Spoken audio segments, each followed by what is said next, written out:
estão ligadas às nossas vitórias. Você pega o Espírito. Que Espírito é esse? Claro que é. Diga, eu bebo do Espírito. Da palavra profética para 2025, o Senhor guardou o melhor para o final. E eu creio nisso, de todo o meu coração. Amém? Sentem-se, por gentileza, graças a Deus. Bom, na mensagem nós encontramos esta pérola maravilhosa aqui no Salmo 42, no versículo 8. Ele diz aqui no final: minha vida é um louvor a Deus. Vamos repetir? Minha vida é um louvor a Deus. Minha vida é um louvor a Deus.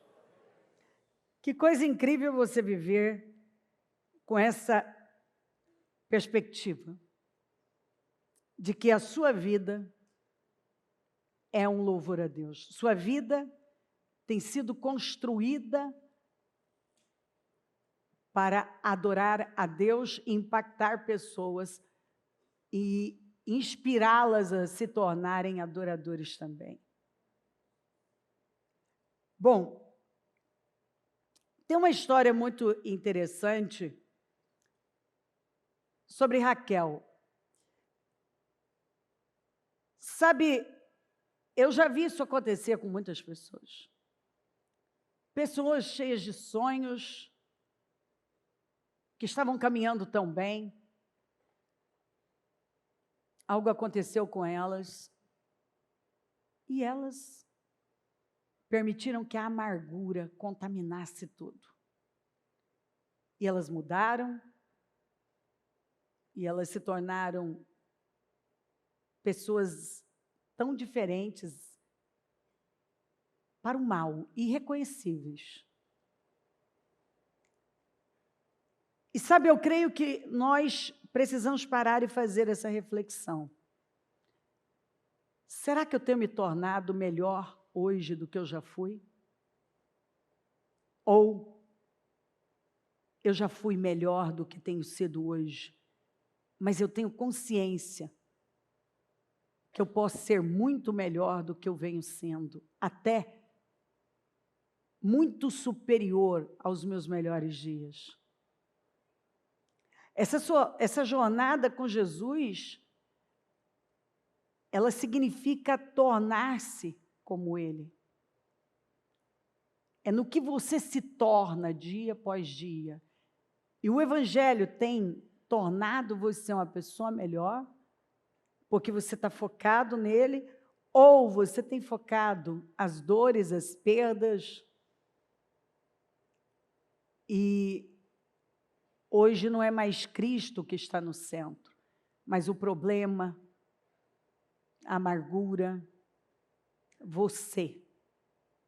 É interessante quando nós vemos alguém que ela está no centro. Ela vai tomar decisões com base nela.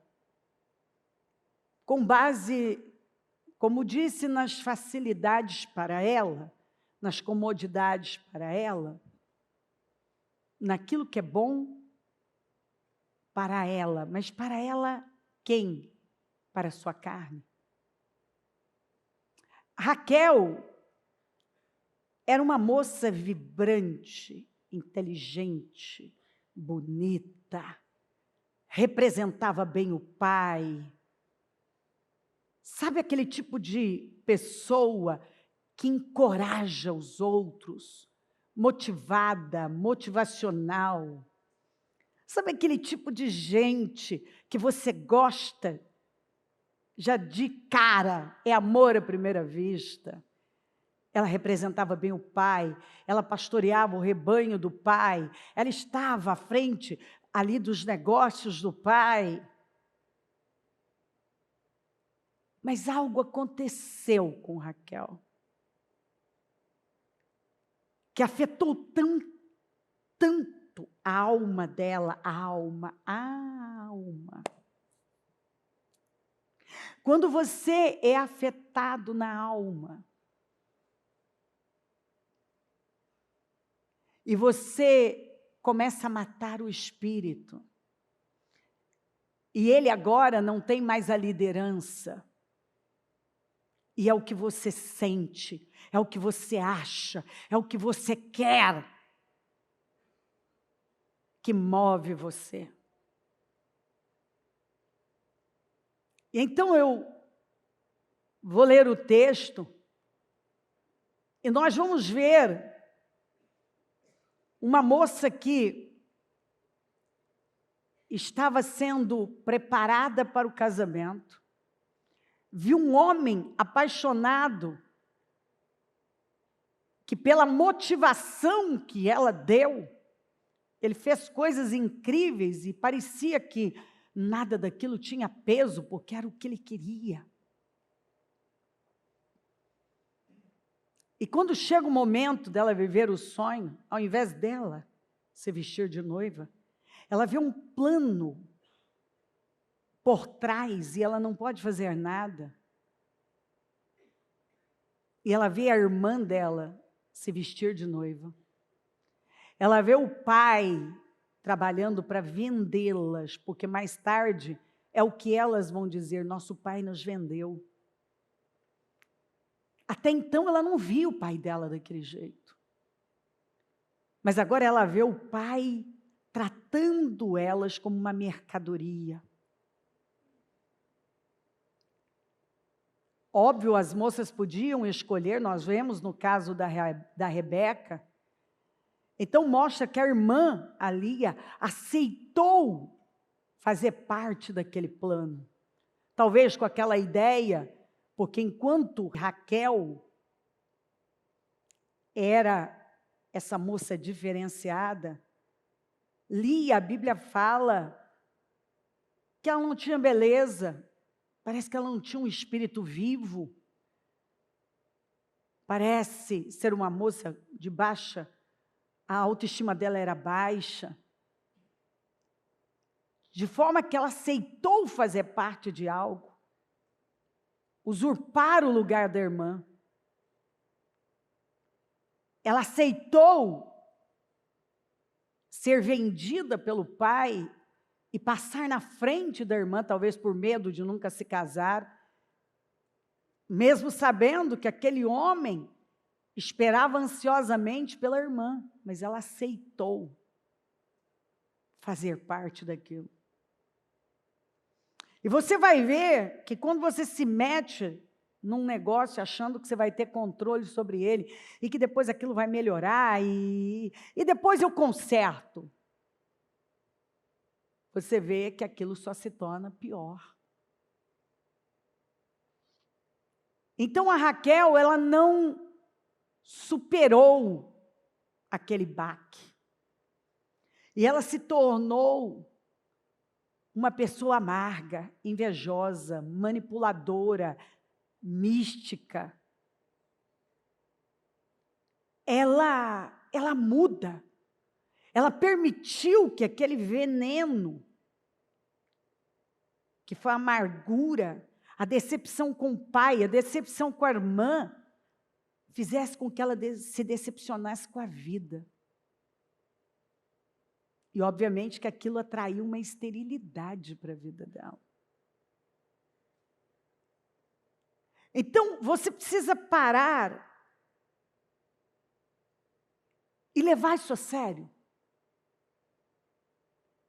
Porque talvez você já foi melhor do que você tem sido hoje. Talvez um dia você foi uma pessoa como Raquel, alegre, para frente, motivada, motivava as pessoas, representava bem. E alguma coisa aconteceu e você permitiu, porque a gente permite. Você pode permitir que a sua vida, ao invés de agora ser um louvor a Deus, se torne uma vida amarga, que só contamina, que já não motiva mais, mas que vive em competição, tudo à base de uma luta na carne. Porque daí você vai ver uma competição entre duas irmãs, uma luta na carne. Preste atenção numa coisa. E elas foram gerando, elas não, porque a Raquel atraiu uma esterilidade para ela.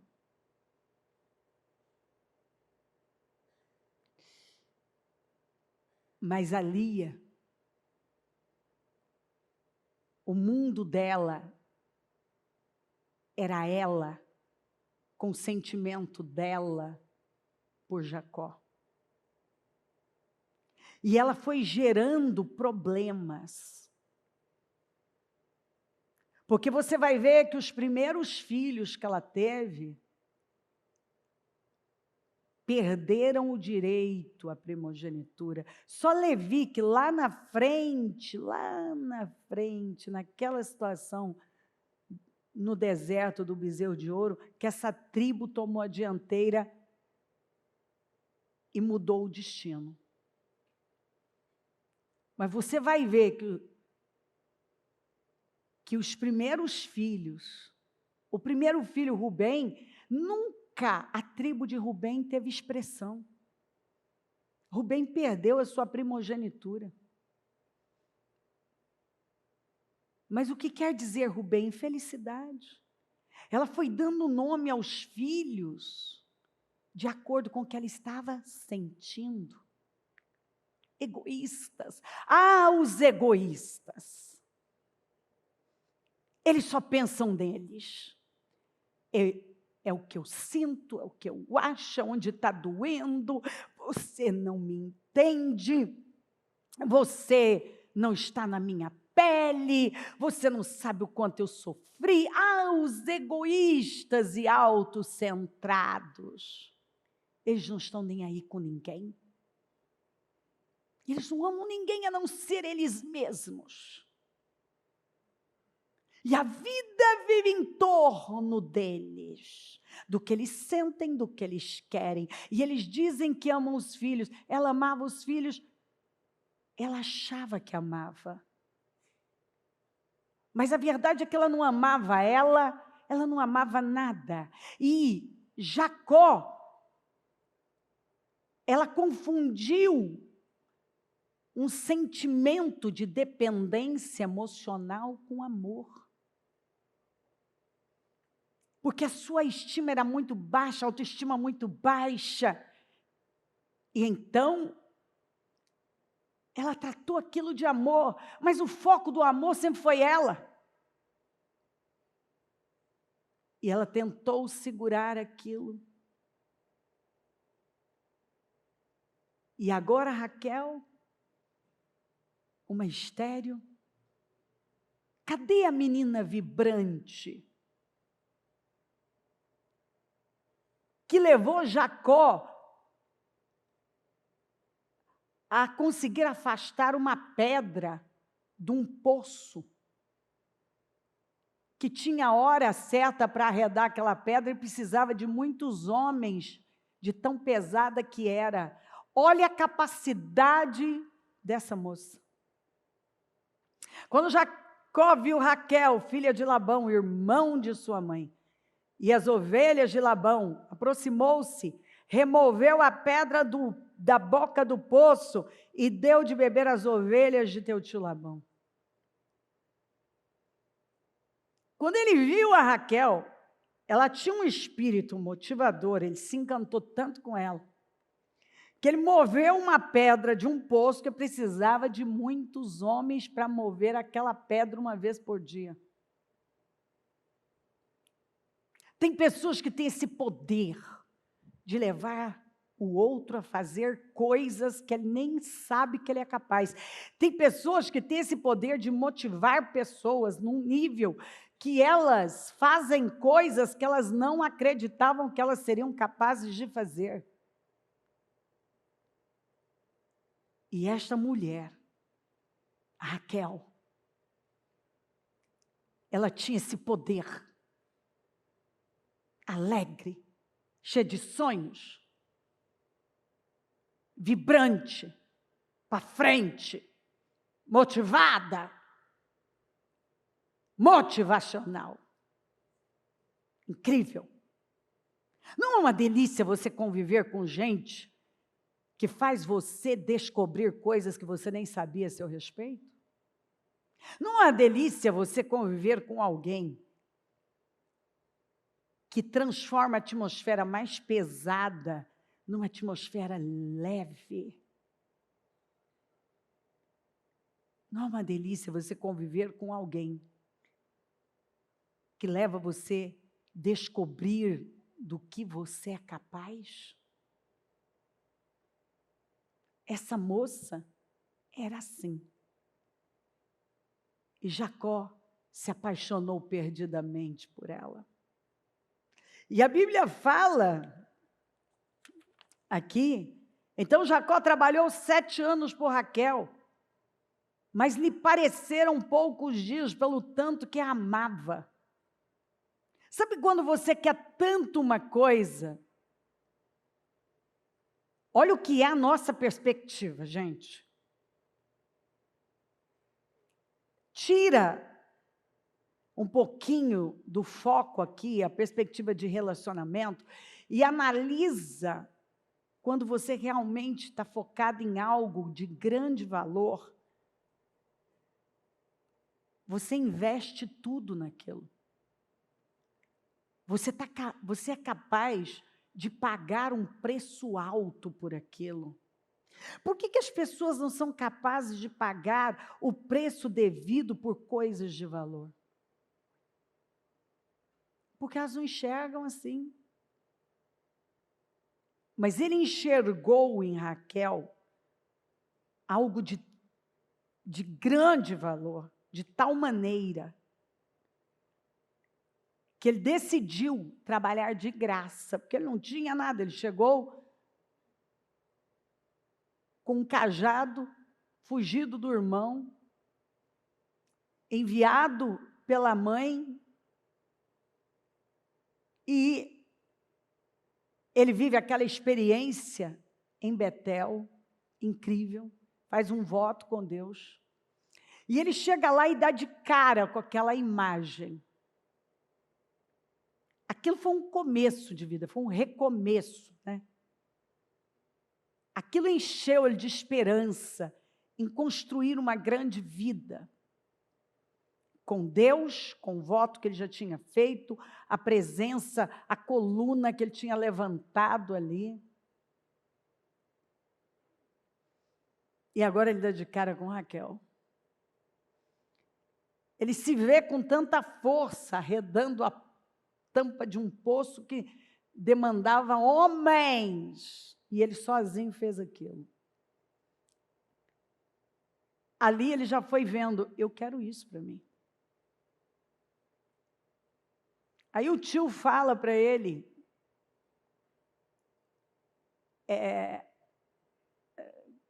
bom, trabalhe aqui, etc. Tem toda uma situação ali, que eu não quero me ater tanto a isso. E ele fala que ele quer se casar com Raquel. E então, ele diz, olha, eu decido, eu vou trabalhar 7 anos por ela. E pareceram poucos dias para ele, de tanto que ele amava, ele queria tanto viver aquilo. Porque quando você realmente quer algo, você não pesa o custo. Quando você está focado em algo que significa o seu futuro, aquilo não tem um peso para você. Não é aquilo que vai pesar, muito pelo contrário. Você está vendo o resultado daquilo, você enxerga o que aquilo significa. E é daí que vem tanta força, tanta motivação. E ela já causava isso. Então disse a Jacó a Labão, entregue-me, né? Quando ele completam os 7 anos, ele vem e fala para Jacó, para Labão, entregue-me a minha mulher, cumpri o prazo previsto e quero deitar-me com ela. Quando os 7 anos se completaram, ele estava vivendo um sonho. É agora. Eu começo uma nova vida. E aí, como eu disse, o Labão, que tinha esse espírito enganador,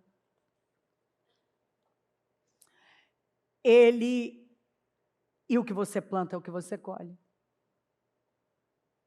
Lembra que ele tinha enganado lá o pai.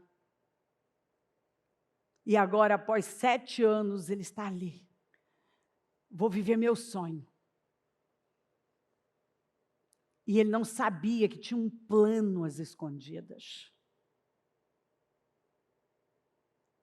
E aquela festa foi regada à bebida e ele pega a noiva errada e nem viu. Quando amanhece o dia, ele foi saber que ele estava com a mulher errada, não era a mulher que ele tinha trabalhado, desejado. Quando o dia amanheceu, ele entrou em pânico. Saiu depressa e correu até Labão, já com essa frase, você me enganou. É engraçado, né? Parece que ele não lembrava que ele havia enganado. Não é engraçado?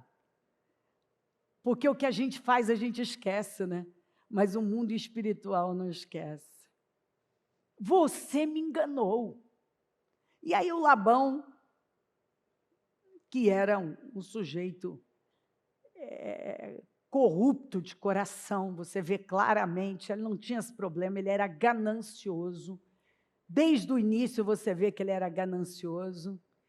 A gente vê isso quando a Rebeca chega com um bracelete de ouro, a primeira coisa que ele fez foi olhar para o bracelete dela e começou a bajular o servo de Abraão para ver o que ele ia ganhar com aquilo. Então ele só visava lucro e ele não estava nem aí com família, não estava nada, que ele vendeu as filhas mesmo.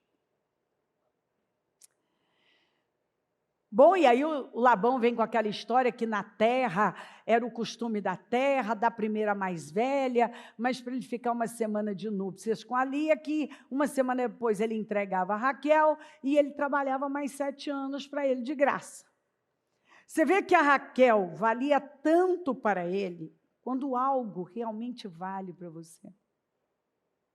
Você investe vida naquilo. Pois ele se propõe a trabalhar mais 7 anos por Raquel. Só que a Raquel que ele conheceu já não é mais a mesma Raquel.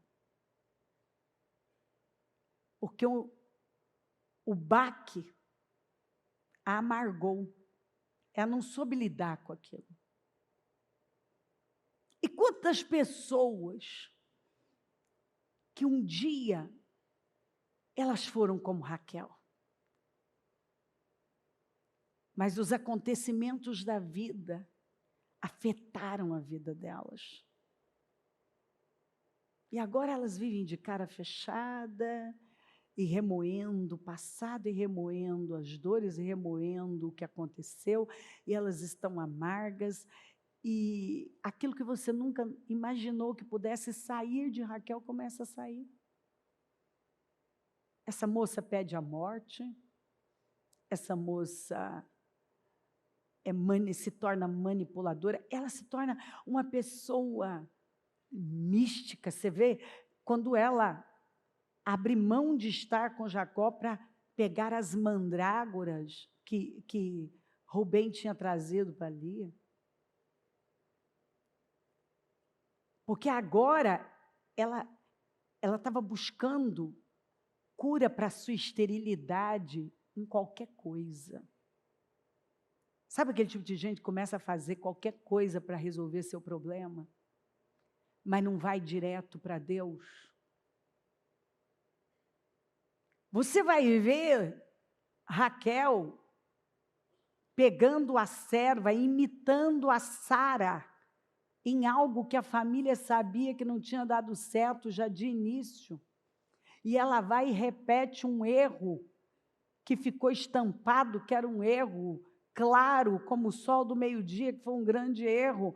Mas ela vai lá e repete um erro de alguém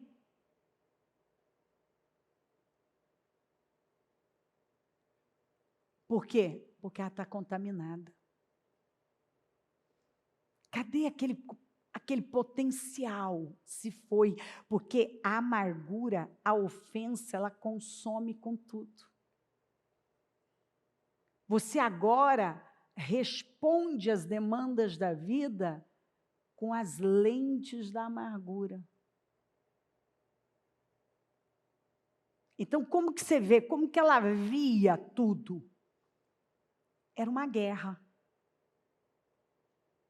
Ela está numa guerra. E não bastava saber que o Jacó a amava. Ela não aceitava o fato dela ter se tornado a segunda esposa, ela não aceitava o fato dela estar estéril, ela não aceitava o fato da irmã ser a primeira esposa e gerar, ela não aceitava o fato do pai, o que o pai tinha feito, ela não superou aquilo. Lá na frente você vai ver ela saindo um pouco, parece que dá uma silenciada, e aí a Bíblia diz que ela buscou o Senhor. E foi quando Deus deu a ela, José. Mas ainda assim você vê que quando eles saem, que Deus manda ele sair 20 anos depois, ela leva o ídolo do pai. Espera aí, Raquel. Ela era, olha como você pode acabar imitando aquilo que você mesmo criticou. Que foi a fonte, o começo do problema. Porque a moral de uma pessoa é de acordo com Deus que ela serve. Se ela sabia que o pai tinha uma moral baixa, um caráter baixo, ela vai querer o Deus do pai? E ela leva o Deus do pai. E quantas pessoas que criticaram tanto o caráter, o comportamento dos seus antepassados, mas eles acabam pegando aquilo que foi o guia daquela pessoa, aquilo que ela seguiu, a base do caráter dela, da moral dela. Porque é só você ler na Bíblia. A moral do povo era de acordo com Deus. Quando você vê uma pessoa com caráter baixo, pode saber, ela pode dizer que o Deus dela é o Senhor, mas não é não. O Deus dela talvez é o Deus do pai, é o Deus da mãe, é o Deus desse mundo.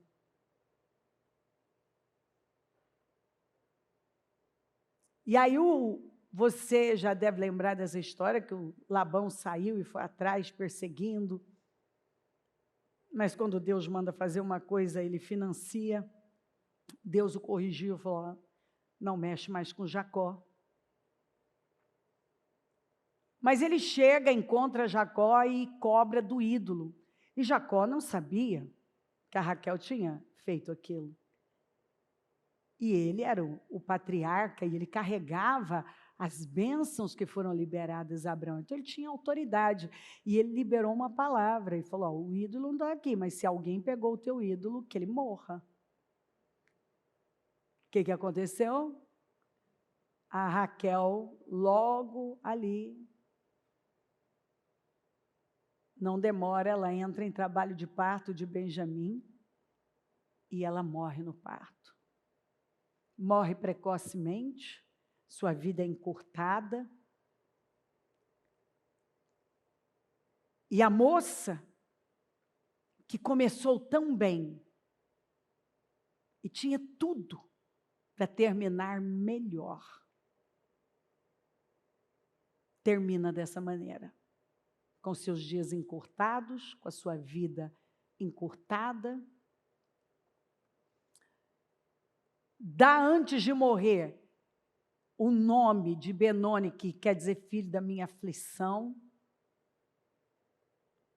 O pai vai e troca o nome, que inclusive Benjamim foi o único filho que nasceu depois daquela transformação dele no Val de Jaboque. E ele muda para Benjamim, filho da minha mão direita. E os dias de Raquel terminam com ela levando o ídolo do pai, escondendo embaixo e mentindo ali quando o pai vem, que ela não podia levantar porque ela estava menstruada e não sei o quê. Inventou uma história para o pai. E não era nada daquilo. Ela estava escondendo o ídolo do pai. E ela mantém aquele ídolo. E ela morre no parto. E os dias dela, tão promissores, né? Uma vida tão promissora, que podia ter sido vivida e construída, como Davi disse, minha vida é um louvor a Deus. Termina assim. Guerras, brigas, divisão, contendas, amargura, falta de perdão, idolatria, tantas coisas, tantos sentimentos.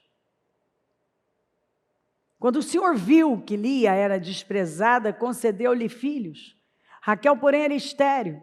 Lia engravidou, deu à luz um filho e deu-lhe o nome de Rubem, pois dizia, o Senhor viu a minha infelicidade. Ó, a minha. Agora certamente o meu marido me amará. Meu marido me amará. Ela joga no filho.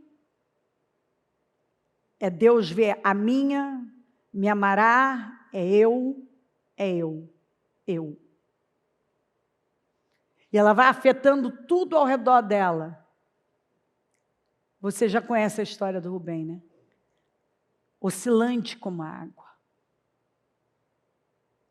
Por fim, havia tanta amargura no Rubem, que ele trai o pai se deitando com a concubina do pai, que era a serva de Raquel. Era uma maneira de profanar, de ofender, de expor toda aquela amargura como o mais velho da família. Perdeu o direito à primogenitura. Arrebentou com a vida dele. Onde nasceu aquela revolta, aquele espírito instável? Lá. A mãe foi passando para ele. A mãe foi transferindo a infelicidade e deu o nome de infelicidade. Ou infelicidade. Ela engravidou de novo e deu à luz a outro filho. E disse, porque o Senhor ouviu que sou desprezada. Deu também este nome, pelo que chamou Simeão. Simeão significa desprezado. Ela está transferindo para os filhos a sua amargura, transferindo para os filhos. Ela só pensa nela. Porque ela não era uma pessoa curada. E pessoas doentes vão gerando projetos doentes. Tira agora essa perspectiva de filho e observa que ela está gerando, ela está produzindo. Mas tudo que ela produz está doente. Projetos doentes, negócios doentes, escolhas que já nascem adoentadas. Você já vê projetos que já nascem doentes. Doentes. Porque uma pessoa doente só gera aquilo que já vem defeituoso. Então ele tem tudo, tem uma história para ser vivida, um destino promissor, mas porque ele está doente. Ele bebeu de de fontes contaminadas. Ele deixou que alguém afetasse de tal maneira a vida dela. Ela não aceitava, ela achou que entrando naquilo, aceitando o plano do pai, ela ia mudar o coração do Jacó, ela ia e tal. E aí quando ela viu que não, e ela se colocou naquilo, quem se colocou naquilo? Foi a Lia. Ela aceitou entrar naquilo. Ela se colocou naquilo. Quantas vezes eu vi gente se colocar em situações que mais tarde aquilo virou contra elas, ou não tão tarde assim, virou contra elas.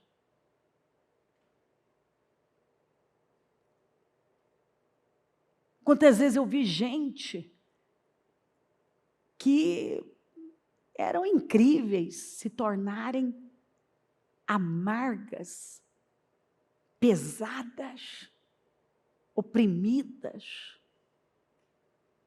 e alterarem o destino delas completamente. Completamente. Você vê o que um coração doente pode fazer com a vida de uma pessoa.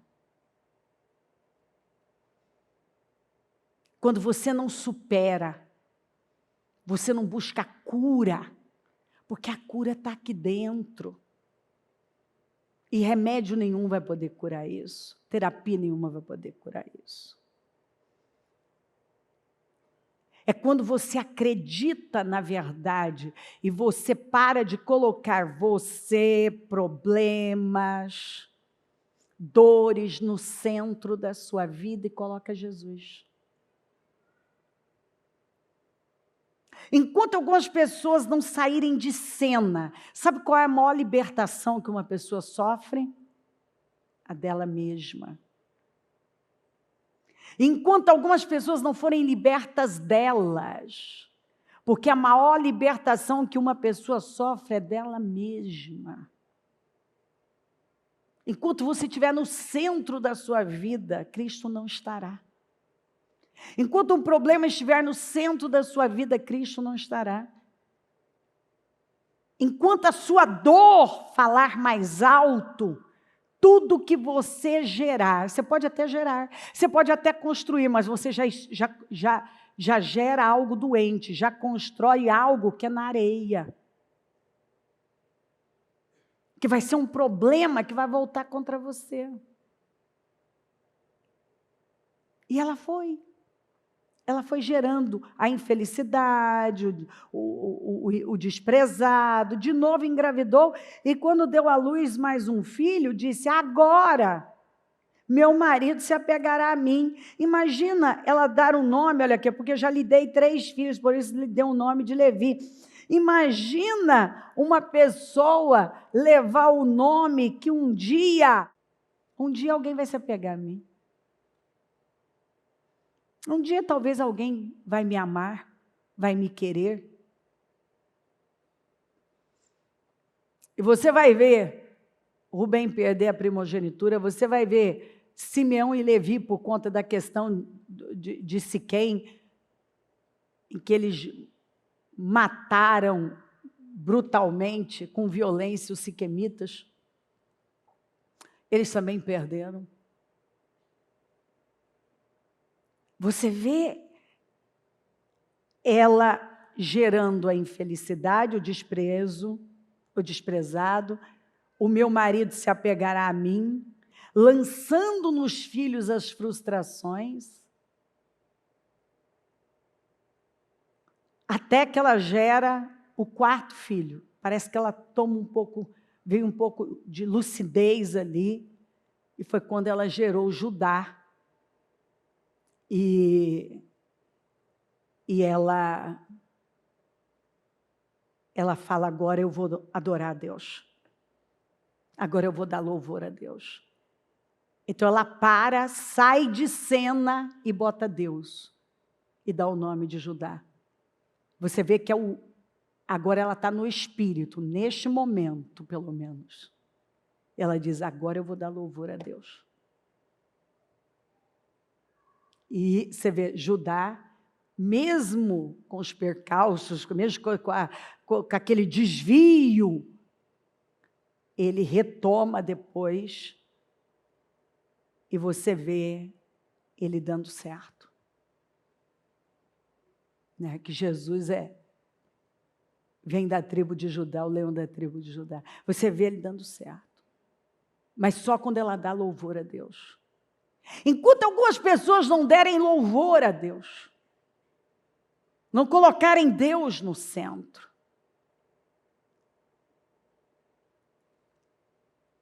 elas não vão gerar algo saudável na vida delas. Você não gera nada, você não gera família saudável, você não gera um negócio saudável, você não gera nada saudável. Nada. Enquanto você está ali, no centro da sua vida, tudo é você. Eu. Você tem que cansar de estar no centro.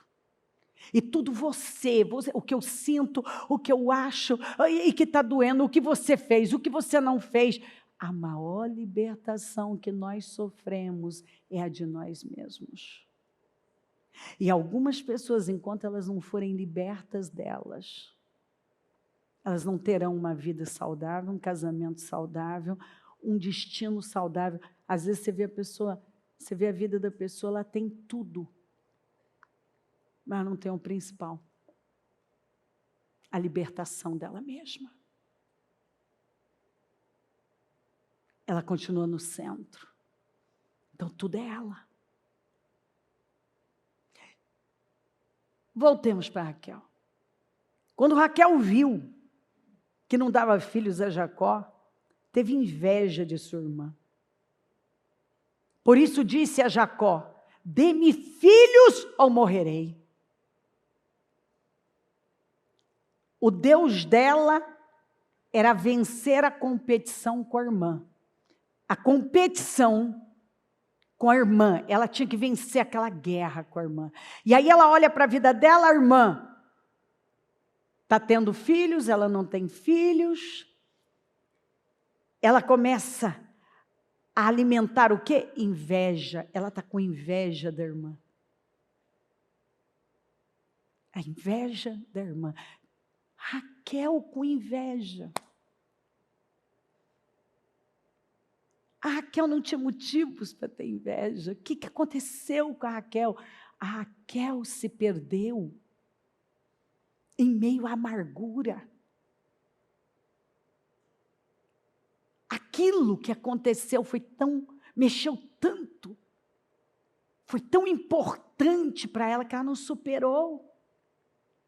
E aquilo altera o interior dela, o coração dela, modifica o coração dela. E agora tudo que ela faz é com os olhos, é com as lentes da inveja, da competição. Ela não supera. Dê-me filhos, senão eu morro. Jacó ficou irritado e disse, por acaso estou no lugar de Deus que a impediu de ter filhos? Ele responde para ela, irado. Espera aí, se você não tem filhos, a culpa não é minha. Deus impediu que você gerasse. Ele mesmo está dizendo, isso é Deus, você precisa resolver com Deus. Quantas vezes queremos cobrar de alguém, que alguém nos dê algo, que só Deus pode nos dar, que alguém nos ame, de uma maneira que só Deus pode nos amar, que alguém supra nossas carências, coisa que só Deus pode suprir. Quantas vezes eu vejo pessoas perdendo jogando fora algo que é bom. Elas estão exigindo que alguém supra o que só Deus pode suprir, que alguém dê a elas o que só Deus pode dar, que alguém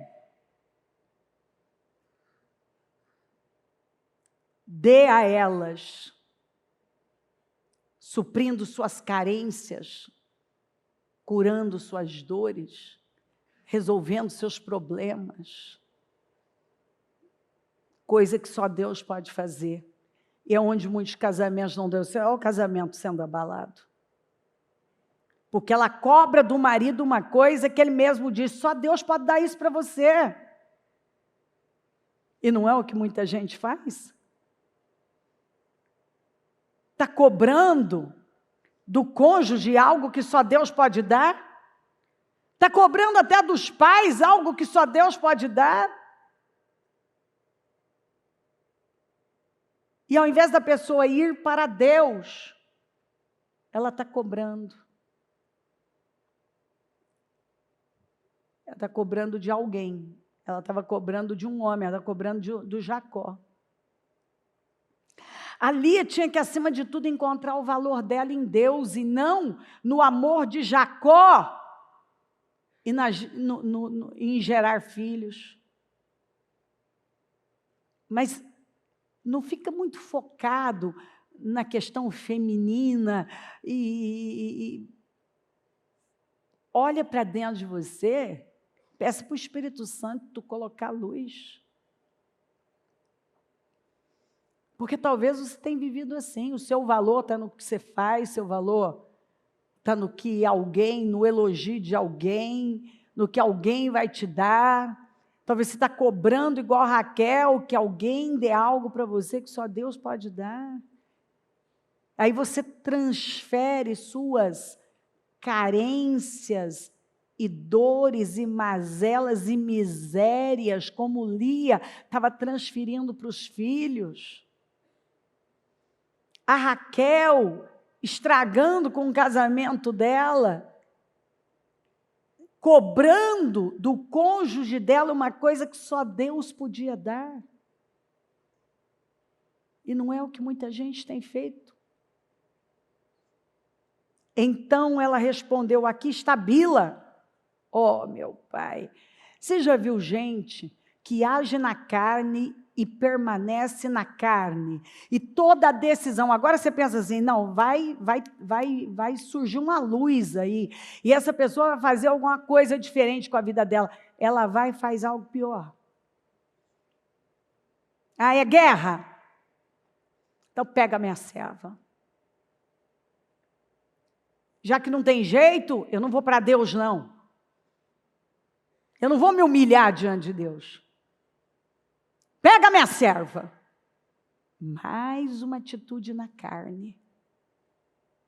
Cadê a Raquel, que fez Jacó arredar uma tampa que precisava de muitos homens para fazê-lo? Cadê? Cadê aquela pessoa cheia de sonhos? Você está vendo? Como você pode começar a estragar com a sua vida e não ver que você está jogando sua vida fora, tendo uma atitude atrás da outra na carne, porque você está envenenado, você está contaminado por algo que aconteceu. Então ela respondeu, aqui está Bila, minha serva, deite-se com ela, para que tenha filhos em meu lugar. E por meio dela eu também possa formar família. Isso te soa familiar? Vai ser engraçado, né? A gente vai entrando na história e pensa assim, depois tem gente que fica assistindo dorama, né? Por que não lê a Bíblia, meu filho? Vai ler a Bíblia. Tem fortes emoções. Você vai lendo e vai querendo entrar na história e fala, menina, não faz isso com a sua vida, pelo amor de Deus. Você não tem essa sensação? Eu tenho direto. Ai, como eu queria estar lá para aconselhar ela e dizer, minha filha, você não vai fazer isso com a sua vida, não? Você vê de cara que aquilo é uma bobagem. Você vê que nós conseguimos ver claramente o tamanho do erro, mas quando somos nós, se não cuidarmos, a cegueira pode tomar conta. Aí olha aqui, então disse Raquel, tive grande luta com minha irmã e venci. Quem é que está vencendo aqui, Raquel? Ela está tendo um filho, pelo que o chamou Naftali. A serva teve um filho, ela pega o filho da serva como dela, dá o nome de Naftali, e na verdade, Naftali quer dizer grande luta. O menino já nasce numa rivalidade. Esse foi uma guerra entre eu e a minha irmã, e eu venci. Venceu o quê? O filho nem é seu, de verdade. Ela já tem 4, você tem um que nem seu é da serva. Mas você vê que a pessoa começa a se contentar com miséria. Ela está tão cega que ela começa a se contentar com algo que está muito, mas muito aquém do que Deus tem para ela. Deus tinha o que para ela, gente? O que Deus tinha para ela? Um José. Ela não podia estar vivendo isso aqui, tendo José aqui. Ela podia, mas a cegueira não deixou. Deus tinha para ela um José, porque foi o primeiro filho dela. Era para ela estar vivendo essa glória. Mas não, eu ainda estou, rivalidade. Eu me sinto num ringue. Ela se via num ringue com a irmã. Quem tem mais força aqui? Que força, Raquel. Você está fazendo tudo pelas vísceras, pelo estômago. Você está doente emocionalmente. Suas decisões claramente são de uma pessoa doente emocionalmente. Ela estava agindo pelas emoções, pelo que ela estava sentindo. Inveja, rivalidade. E com isso, estão gerando projetos problemáticos. É isso que elas estão gerando. Nessa competição. Zilpa, serva de Lia, deu a Jacó mais um filho. Porque a Lia, ao invés de continuar dando louvor a Deus, o que a Lia faz? Ela vai imitar a Raquel. Está te dando desespero, não é? Você está querendo mergulhar na história e pegar pelos cabelos dessas duas e falar, vocês parem de loucura. Mas não é assim que muita gente age? E briga por coisinha, e discute, e vai, e vai, e vai. E agora está imitando o erro do outro. Você estava indo bem, Lia. Você acabou de dar louvor, você teve um Judá, você deu louvor a Deus. Agora louvarei ao Senhor, Judá. Aí você vê a sua irmã fazendo uma loucura, você vai fazer também. Pois fez. Esse é o problema de quem vai pela alma. Os almáticos, eles vão atrapalhando, atropelando tudo. Então Lia exclamou, como sou feliz. Lia, o que mais a gente vê é infelicidade em você. Baixa autoestima. Você não se ama, mulher. Você não ama, você como você não se ama, você não ama seus filhos, você não ama ninguém, você é dependente emocional. Você não vê seu valor. Como sou feliz, as mulheres dirão que sou feliz. Agora está piorando, agora depende da aprovação dos outros. O que as mulheres vão dizer, o que as outras pessoas vão dizer. Por isso lhe deu o nome de Asher. Durante a colheita do trigo, Rubem saiu ao campo e encontrou algumas mandrágoras e as trouxe a Lia. sua mãe. Então Raquel disse a Lia: dê-me as mandrágoras do seu filho. Mas ela respondeu: não lhe foi suficiente tomar de mim o marido? Mas Lia, quem tomou foi você. Quem aceitou entrar na frente, atravessar e furar o olho da sua irmã foi você. Mas a pessoa fica cega. Ela é que tomou aquela decisão de fazer parte disso. E agora, ela joga para a irmã. Será que você está se encontrando aí na história, pelo menos em algumas partes? Você já viu gente que ele faz uma escolha ruim e depois ele joga a culpa no outro? A culpa é dele.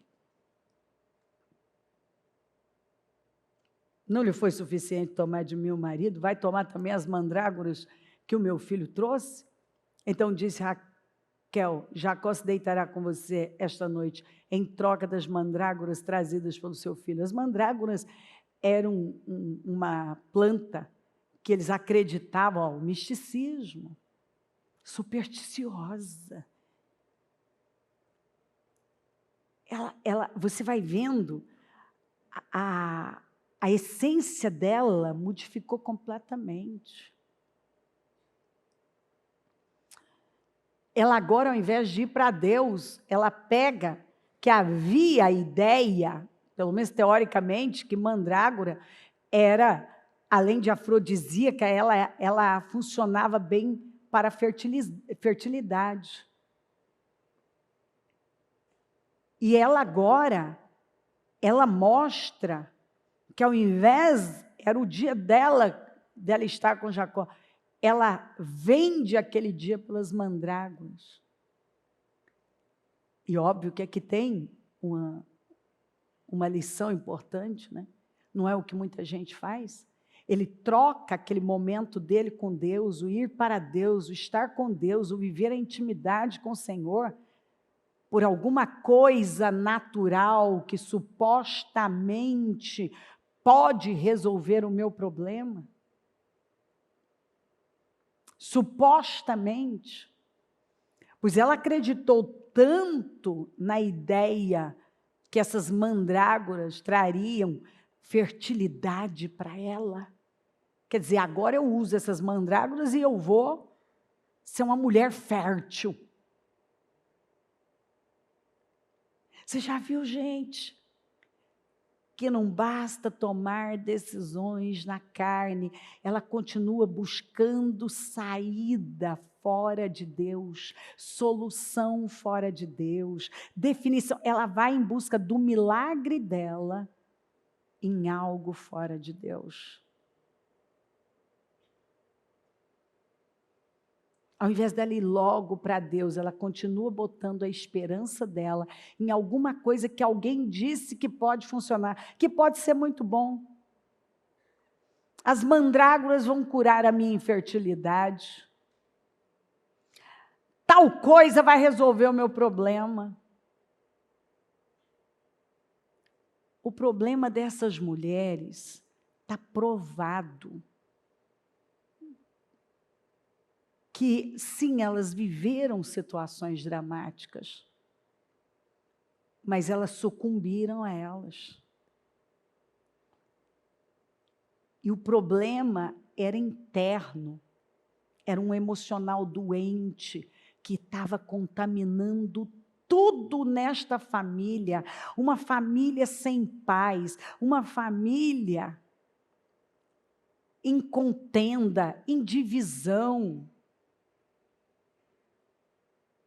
Filhos amargurados. Guerra o tempo todo. A Raquel, ela continua na carne e buscando uma saída para a vida dela fora de Deus. Ela não se alinha com a verdade.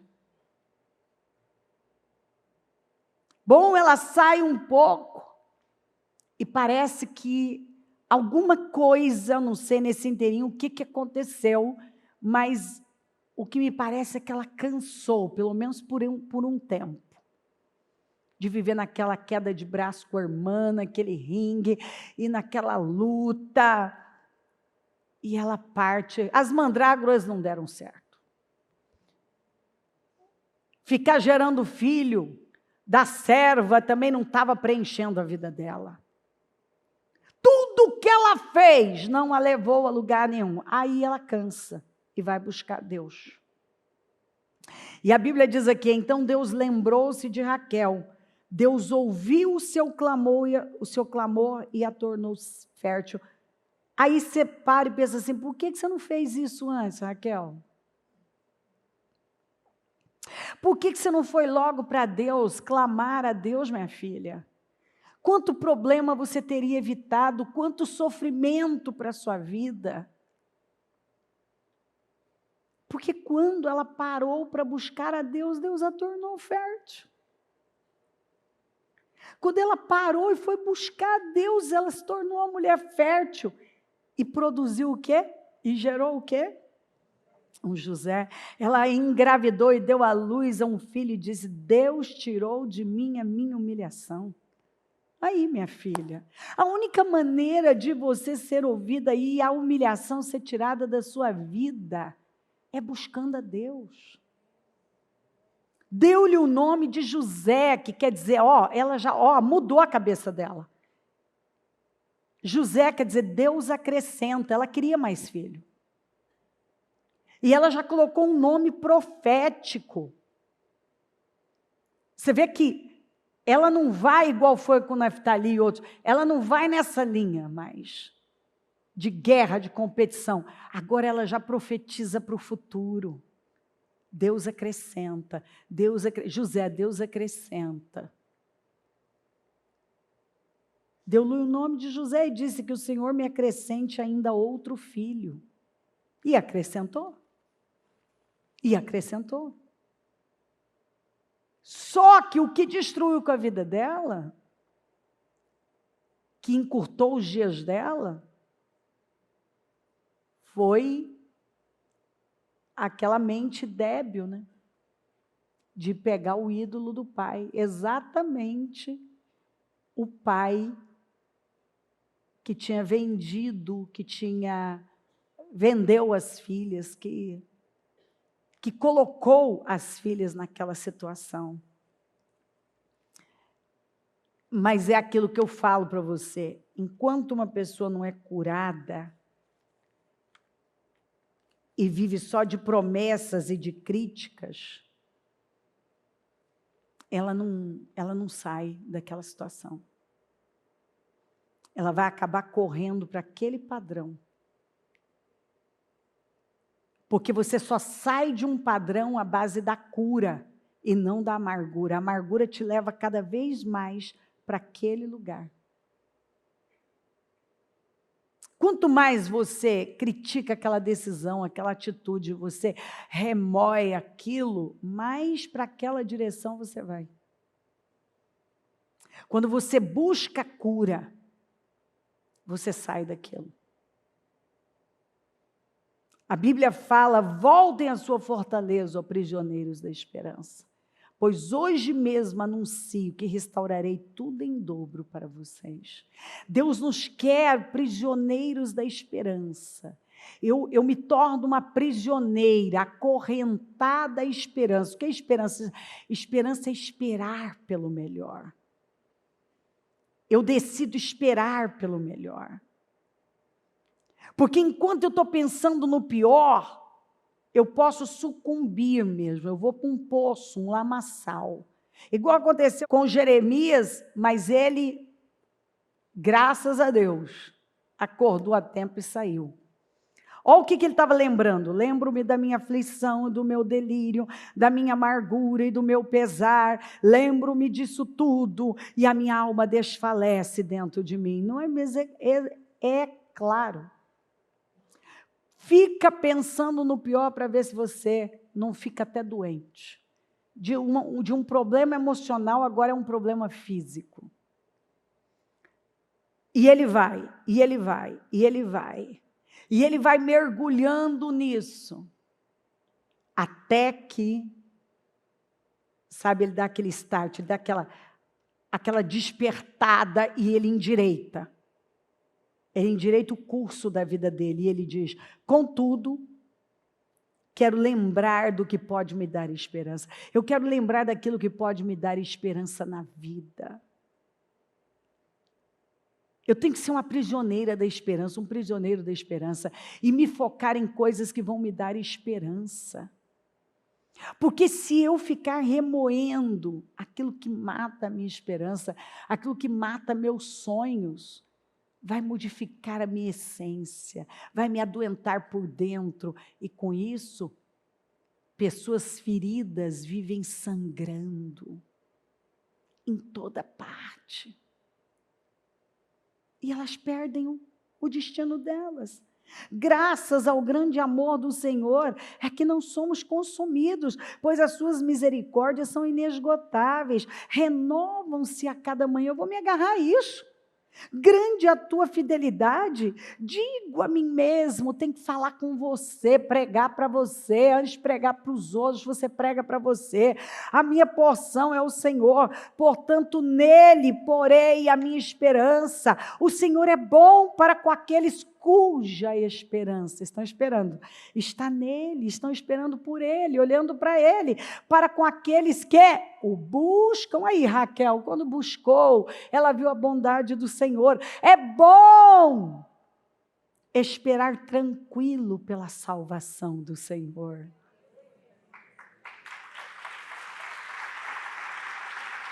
Aleluia.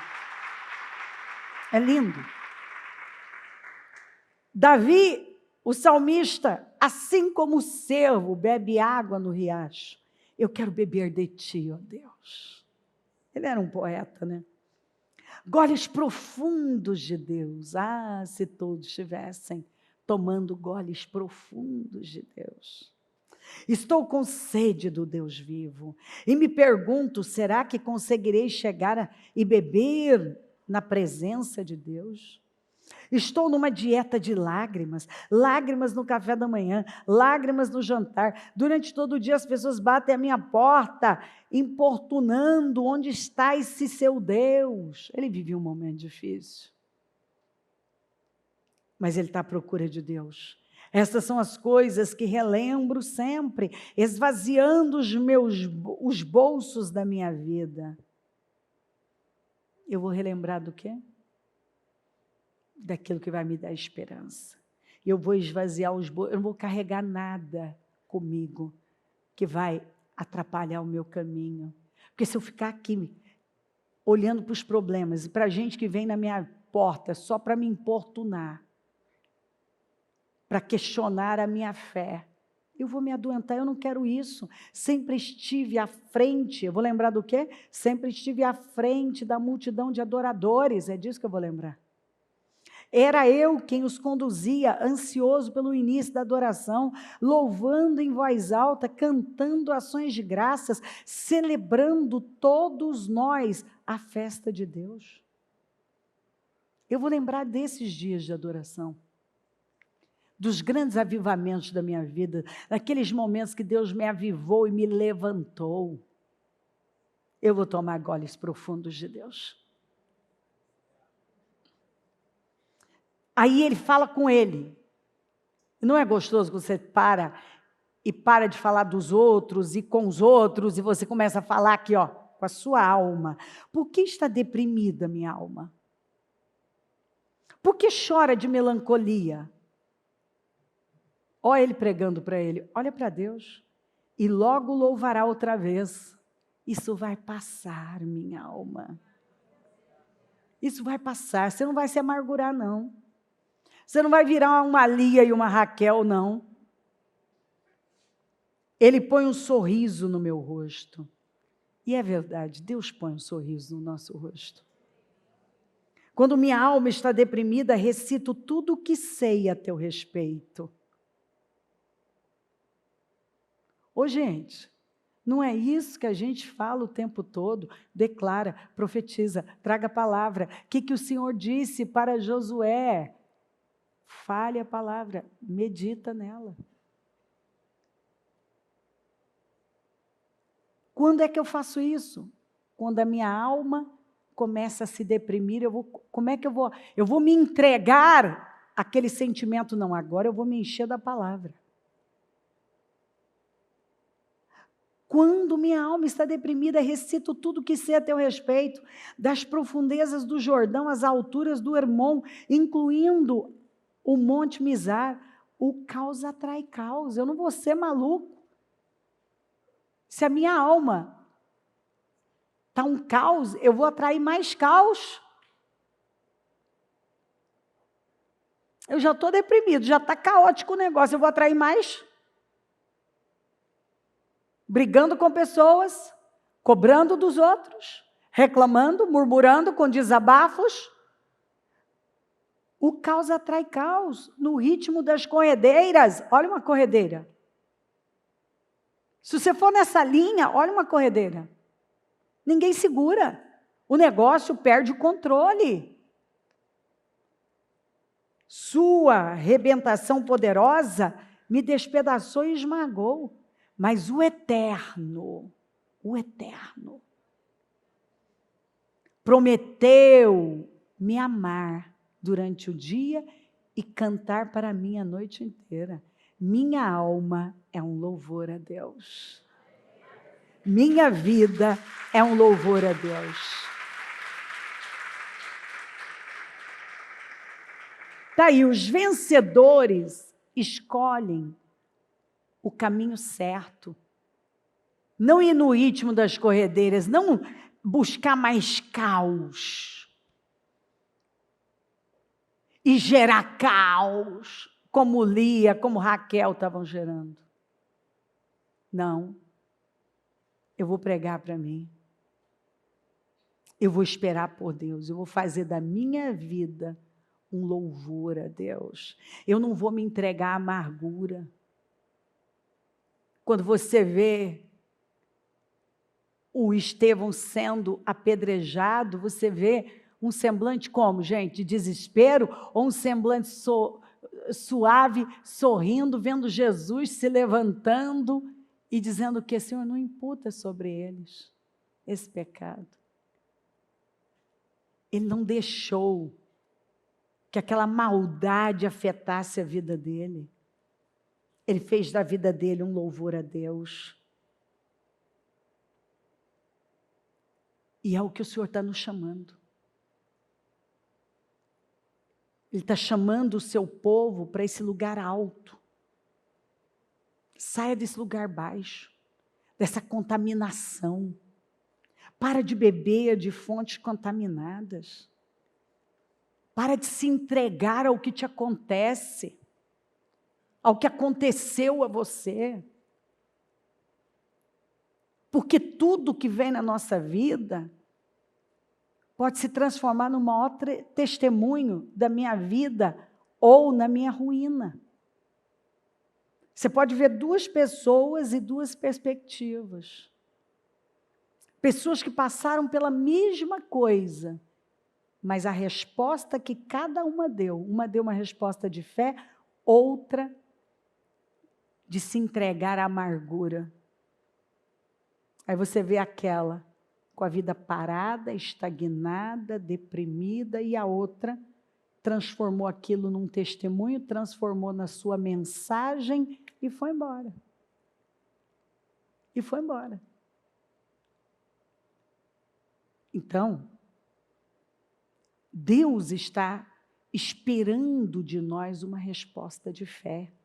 Eu tenho inúmeras referências aqui que eu sou tentada a ir lendo para você, mas essa aqui é incrível. Temos essa esperança como âncora da alma.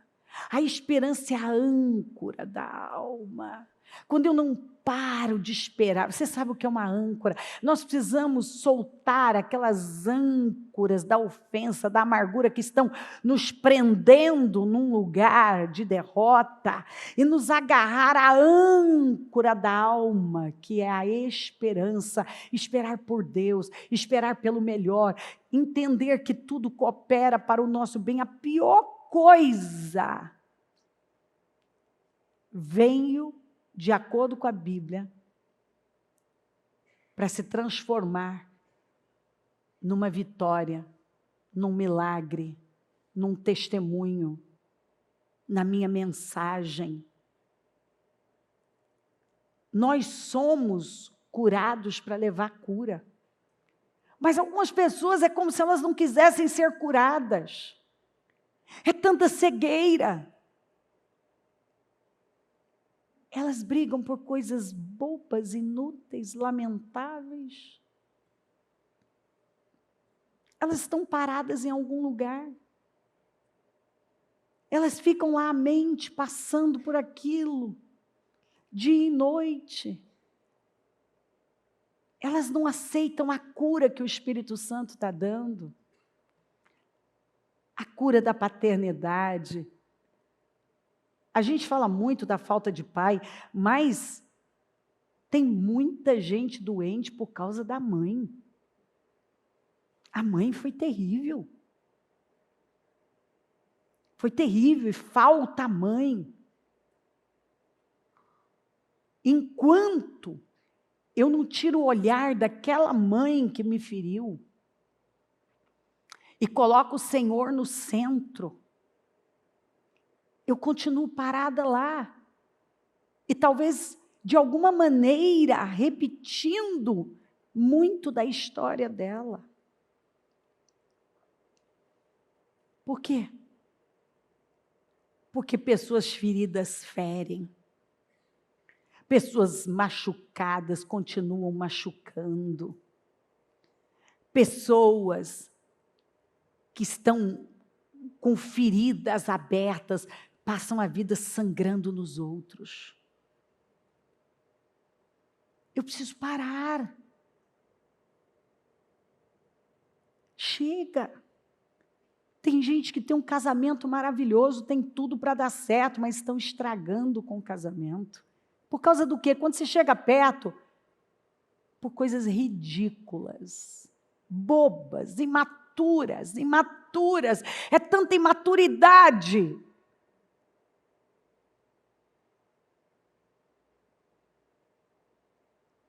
Tem gente que está estragando com a vida. E ela acha que o problema é o Jacó, o problema é a Raquel, o problema é a Lia, o problema é que a outra quer tomar minhas mandrágoras, o seu problema está aqui interno. A amargura está consumindo com você, você está agindo com a perspectiva, com as lentes da amargura, da ofensa, de um baque não superado, de uma perda não superada, de uma dor que não foi curada. E isso está roubando o seu futuro, o seu destino, porque você enxerga a vida com essas lentes doentes. E aí, esse tipo de gente mede os outros pelo que eles são, julga o outro por aquilo que ele é, e vai vivendo uma vida pequena, quando tem uma vida grande, maravilhosa para construir, para ir além, poderia estar servindo ao propósito do Senhor. Não, está vivendo com base na amargura, e tudo é eu, e a minha dor, e ele não me ama, e eu dou o nome para o filho, eu gero um filho com problema, eu marco a alma desse filho para sempre. Não há dúvida que a Lia marcou o coração, a alma do Rubem, de tal maneira que esse rapaz nunca conseguiu sair. O primogênito, como o próprio pai disse, você é a primeira força do meu vigor, prova do meu vigor. Você nasceu para ser excelente, rapaz. Você nasceu para ser o melhor. Não é assim que está escrito sobre o bem? Você foi gerado para ser o número 1 na vida. Mas agora você não vai ser mais. Porque você é oscilante, quer dizer, volúvel. Você não pode controlar suas emoções. Você é um cara que age por instinto. Pelo que você tem vontade. Você subiu à cama do teu pai. Você foi capaz de profanar. Você agiu com amargura. Você acha que ele queria mesmo se deitar com a Bila? Aquilo foi uma maneira de afrontar o pai. Turbulento como as águas, já não será superior, porque você subiu à cama de seu pai, ao meu leito, e o desonrou. Quando ele pega a serva de Raquel, era uma maneira de vingar a mãe, de desonrar o pai, que ele sentia que não amava a mãe, e ele viu a mãe sofrendo por aquele amor, e a mãe é e eu sofro, e a minha dor, e o meu marido não me ama, e aquela guerra, e o menino ali, o primeiro, vendo tudo aquilo.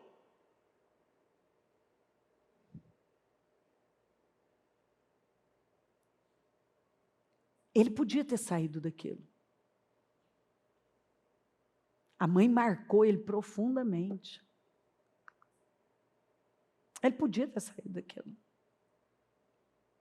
Mas ele também aceitou a amargura no coração dele, porque depois veio José. E ele viu o tanto que o pai dele se apegou ao José.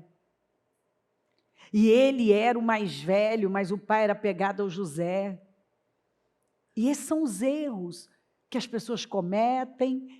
E aí, está aqui problemas de uma família que, se você parar e olhar, faz parte do cotidiano de muitas. Casais que brigam, um cobrando do outro. Uma briga interminável. Eles estão sempre num ringue. Vamos ver quem é que ganha, ninguém está ganhando com isso. Aí tem um inocente no meio, que está sofrendo.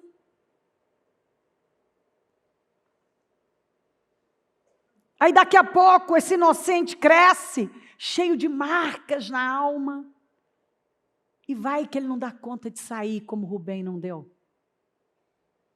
E ele vai se movendo pela amargura, pela orfandade, pelas dores que ele tomou da mãe.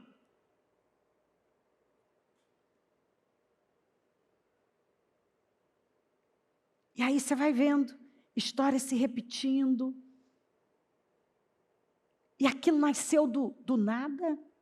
Foi do nada, gente. Rubem chegou nessa condição do nada? Não. Porque não é o que nos acontece. É o que nós fazemos com aquilo que nos acontece. Porque todo mundo pode sofrer um baque na vida. Algo que pode parecer a ruína, a perda da sua vida. Mas você pode arrancar aquelas lentes e decidir alinhar o curso da sua vida e dizer, não, eu não vou viver com base na ferida. Eu não vou viver com base nesse baque, nessas perdas. Eu não vou. Não. Eu não vou. Eu tenho uma mensagem que, inclusive, está em um dos meus livros. Erros não justificam erros.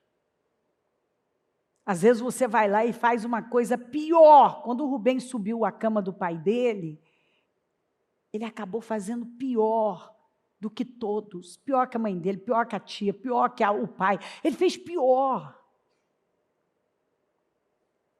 Ele fez pior. Quantas pessoas que têm feito pior. A tudo que ele um dia condenou. O maior perigo é nós nos encontrarmos fazendo aquilo que nós passamos a vida condenando. O que você tem feito com o que te aconteceu? Não adianta, gente, o leite não volta para a caneca. Não adianta chorar leite derramado. Não adianta eu aqui ficar, meu Deus, e se o cônjuge que foi traído, ai, se ele ou ela não tivesse feito isso, ai, se o meu pai não tivesse me abandonado. Não adianta, o que está feito está. Ponto. Eu não posso mudar meu passado, mas eu posso mudar o meu presente, onde vai me levar a ter um futuro de vitórias. Não, eu não posso mudar o abandono que aconteceu, o abuso que aconteceu, o desprezo. Eu não tenho como ir lá e mudar isso. Mas eu posso decidir hoje receber a cura do Senhor, alinhar a minha vida e construir uma vida sólida, com Cristo no centro. E ser uma pessoa curada, pegar todas as minhas dores e dizer, esse vai ser meu testemunho. Enquanto eu viver, eu vou usar tudo isso aqui para curar outras pessoas. Eu vou derramar cura nas pessoas. Eu vou contar para elas, eu passei por isso, eu passei por isso, eu passei por aquilo outro. E o Senhor, eu decidi. Eu não estou dizendo para você que é fácil, eu estou dizendo é uma decisão. Mas o que é mais fácil? Viver a minha vida sangrando em todo mundo, sangrando e sangrando em todo mundo, alterando mais uma geração, contaminando mais uma geração, ou me alinhar e dizer, quer saber? Vou fazer uma risca no chão. Vou me agarrar à esperança, vou fazer dela, porque ela é a âncora da alma. Temos esta firme esperança como âncora da alma, firme e segura, a qual adentra o santuário interior, por trás do véu. A esperança é a âncora da alma, firme e segura. Eu vou deixar essa cura, eu vou ser uma pessoa cheia de esperança, movida pela esperança. Eu não vou mais viver uma vida desalinhada. Eu não vou mais beber de fontes contaminadas. Eu não vou mais voltar àquele lugar. Eu não vou mais. Eu vou ser melhor agora do que eu já fui um dia. É tão triste quando eu vejo uma pessoa entre a escravidão e a vitória. Entre a escravidão e a vitória. Eu vejo, às vezes está diante de mim, como eu vejo aqui a Raquel, linda, tendo tudo, mas a escravidão da dor foi roubando as vitórias dela. Quantas vezes eu vejo pessoas com futuro, eu estou aqui de volta, vendo, meu Deus, esse casal tem tudo, essa pessoa tem tudo, essa família é linda, ela tem tudo, mas eles estão entre a escravidão e a vitória. Eles são escravos das emoções, dos sentimentos, das misérias, das dores não curadas e nunca chegam a viver uma vitória plena, um casamento pleno, uma família plena, um destino pleno, que é o que o Senhor determinou para nós. Mas Davi decidiu, em meio a dores, você viu no Salmo, não é que ele não estava passando por dores, não, dia e noite. Mas ele decidiu fazer da vida dele um louvor a Deus. E o que nós vamos decidir hoje? Coloque-se em pé, por gentileza. Com seu propósito.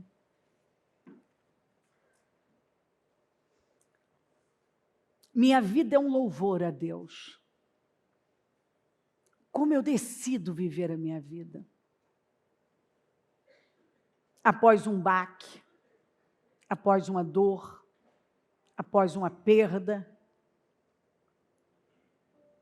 Como eu vou viver a minha vida?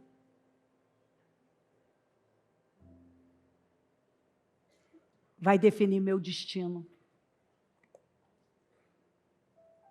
Define o meu destino. Porque eu posso viver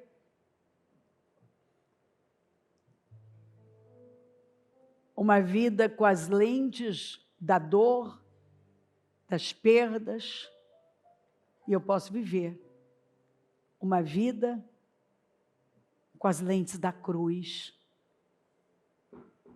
as lentes da redenção. Cristo já me redimiu. Por causa da cruz eu sou livre. E eu vou construir uma vida nova. Eu posso usar as lentes da cruz, da libertação. Eu sou uma pessoa livre, curada, restaurada. E o que me afetou até o dia de hoje, não vai afetar mais não.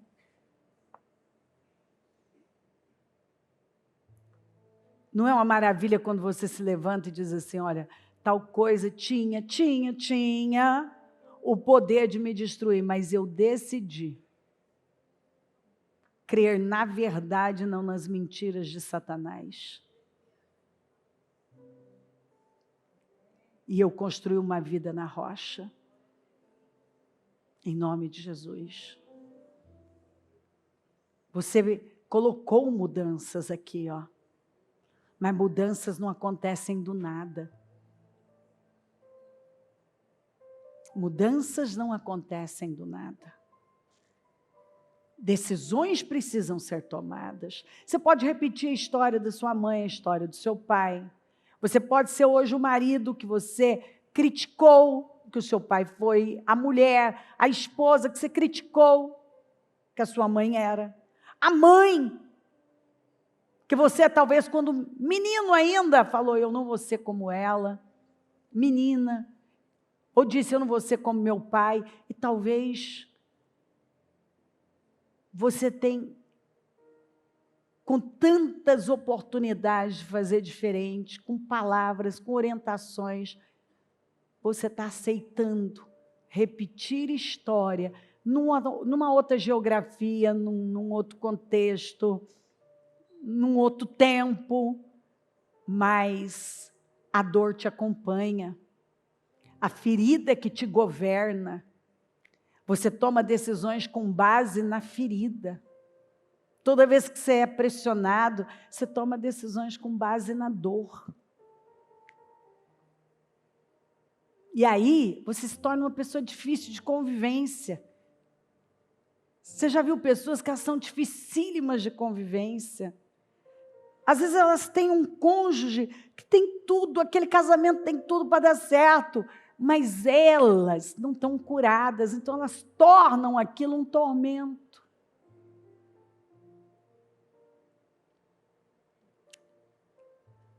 E toda vez que elas são contrariadas,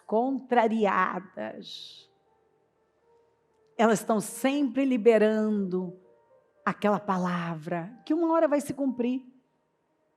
Eu vou embora, eu vou me separar, eu vou me divorciar, e eu não casei para isso, eu não casei para aquilo e aquilo. E aí você para e pensa assim, eu não estou falando de coisas, de caso de polícia já, eu estou falando da dinâmica da vida, eu estou falando dos desafios da vida, de se viver no dia a dia, em que vai demandar humildade, quebrantamento, alinhamento, um batismo de humildade, um manto de humildade, lentes de humildade, muita humildade, mas não é humilde que o Senhor dá graça maior? Tudo é relacionamento, gente. E se você não for curado, você não vai dar certo com ninguém. Você não dá certo com o pai, não dá certo com a mãe, não dá certo com o irmão, não dá certo no trabalho. Você briga com seus colegas de trabalho, você briga na igreja, você não dá certo em relacionamento sentimental, você não dá certo com ninguém. Você vai ter sempre um problema, porque sempre vai ter alguém diferente de você, discordância, você vai ser contrariado. Mas amadurecer vai além de idade e de cabelos brancos. Amadurecer é uma consciência interna, é uma sabedoria que você adquire do Espírito, da palavra. Você simplesmente crê na palavra e decide viver alinhado com a palavra.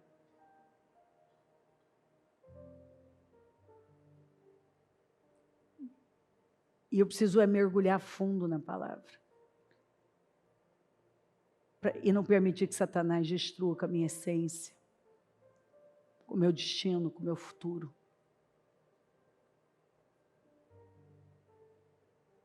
Minha felicidade, ninguém pode me fazer feliz. Como demora? Tem gente que demora a entender isso.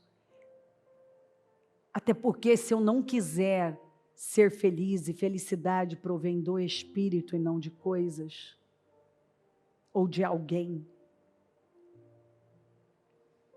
Ninguém na face da terra vai me fazer feliz, nem todo o dinheiro do mundo vai me fazer feliz. Porque felicidade é um estado de cura, que só pode acontecer pelo Espírito.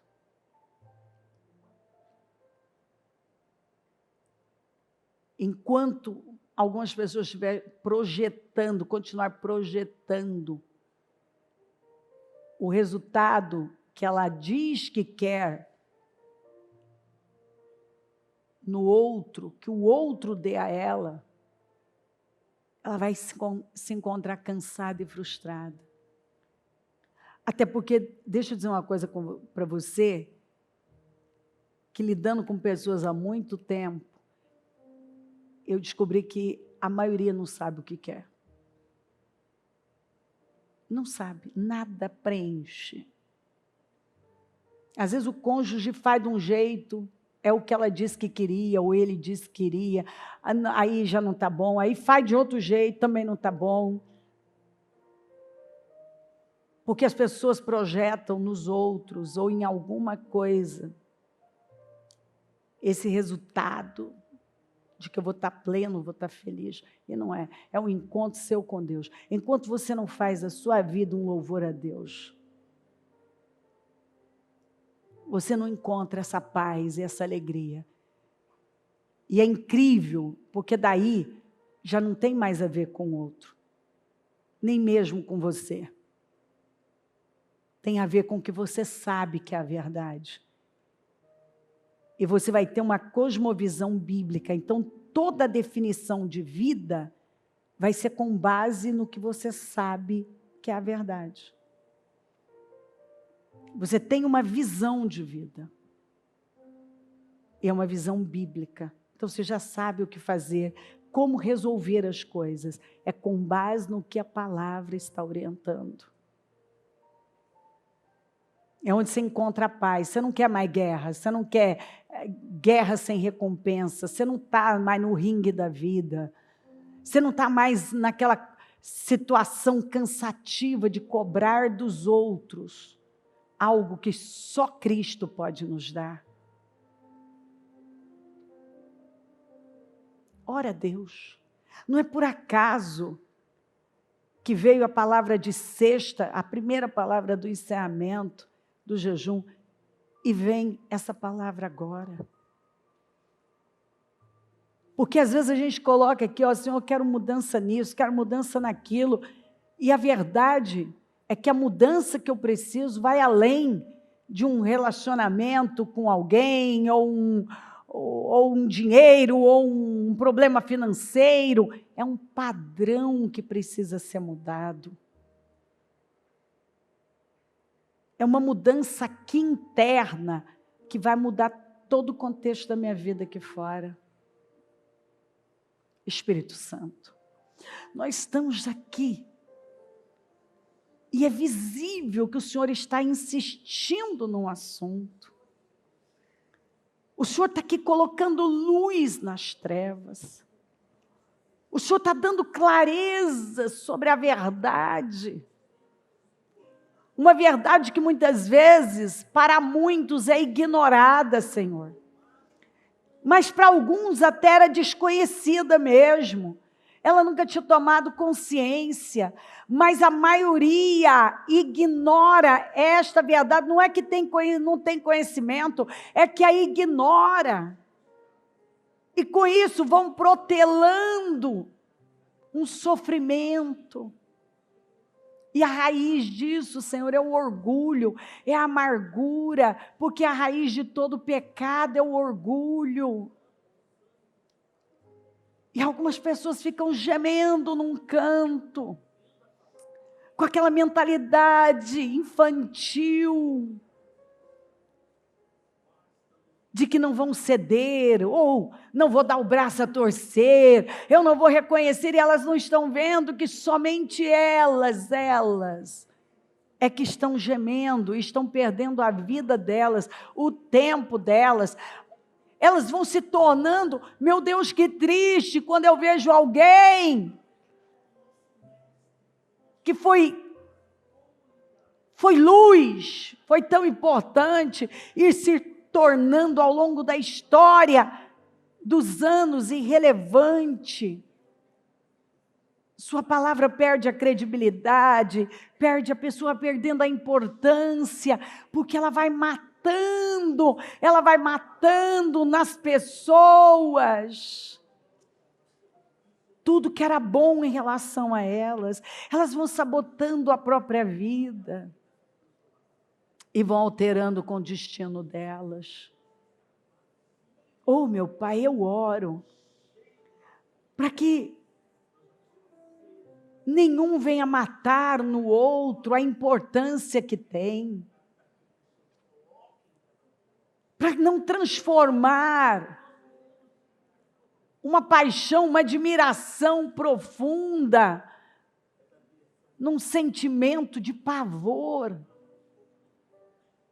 de rejeição,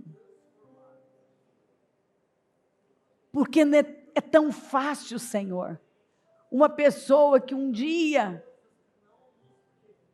causou algo tão bom, de repente, se tornar sinônimo de peso, de opressão.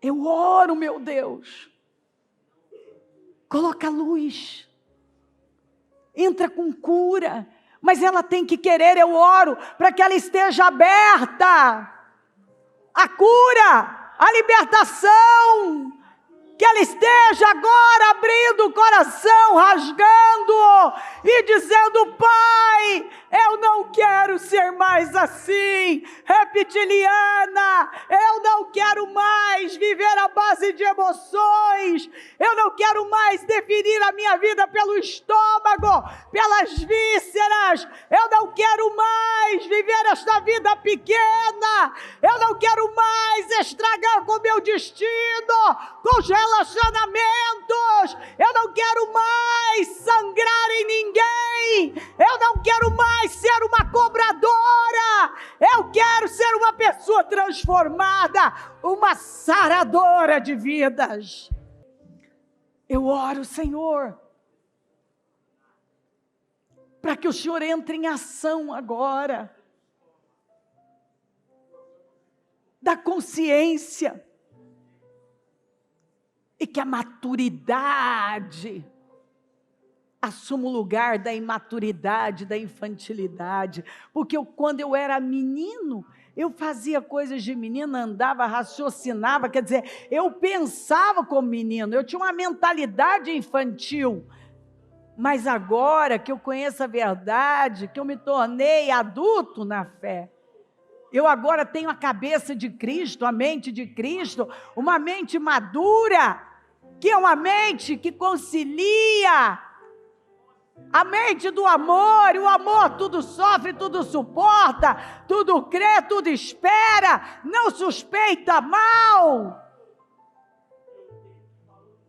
E como diz a sua palavra, não devam nada a ninguém senão o amor. E amor não é sentimento. Quantas pessoas que ainda têm a perspectiva de amor voltada para sentimento, mas amor é uma ação, amor é um estilo de vida, amor é um padrão, amor é um comportamento alinhado com o Senhor.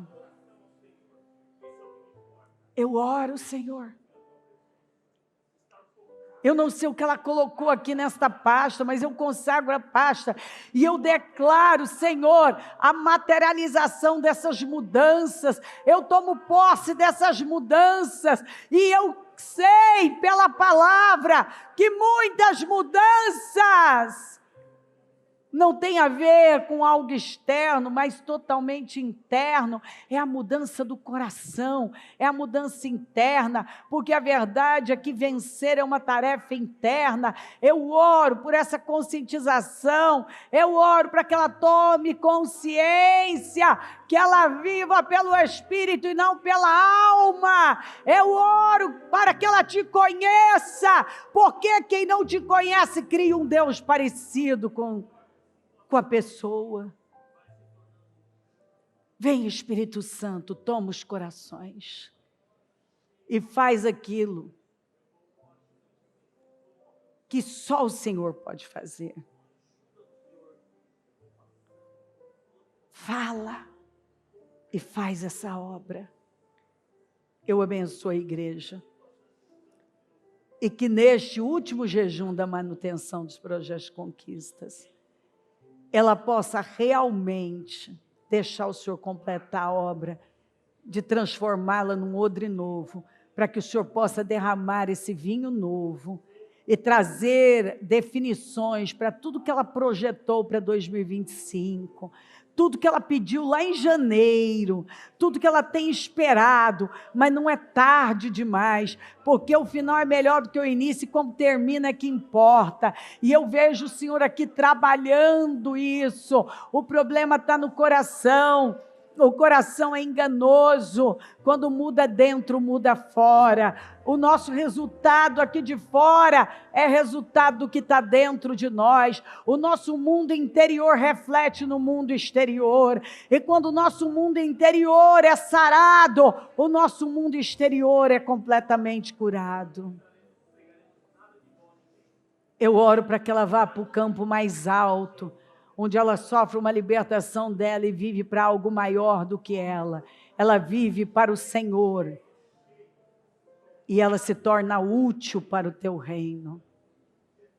E tudo que ela já gera saudável. Continue falando, Senhor.